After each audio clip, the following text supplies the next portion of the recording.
Working the night audit at a roadside motel is 90% boredom and 10% sheer paranoia.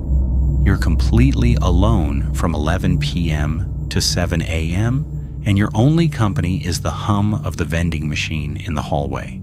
It was a Tuesday in November around 3:15 a.m. The lobby was dead quiet. I was sitting behind the front desk, scrolling on my laptop, when the automatic doors slid open. A man walked in. He wasn't dressed for the cold, just a thin, dirty t-shirt and jeans. He didn't approach the desk. Instead, he walked over to the rack of local tourist brochures near the front window and just stood there, his back to me, staring out into the dark parking lot. "Can I help you?"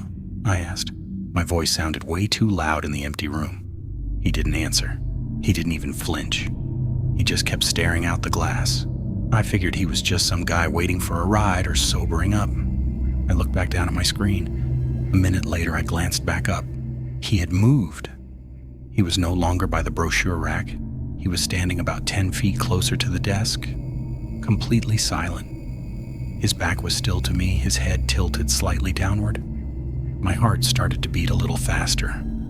The carpet in the lobby was thin, but there was no way he could have moved that far without his shoes making a sound.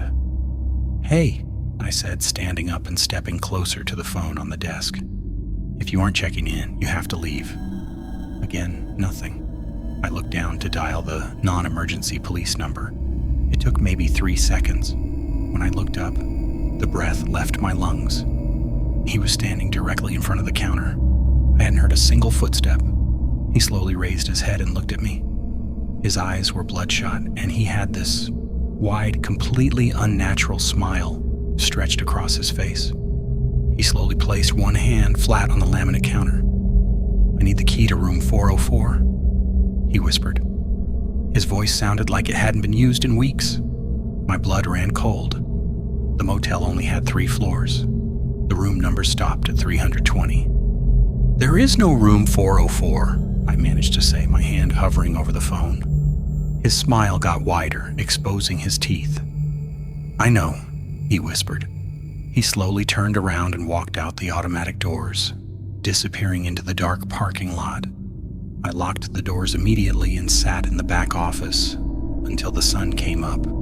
Before my shift ended, I checked the security camera footage to see where he had come from. When I pulled up the video of him standing by the brochure rack, my stomach dropped.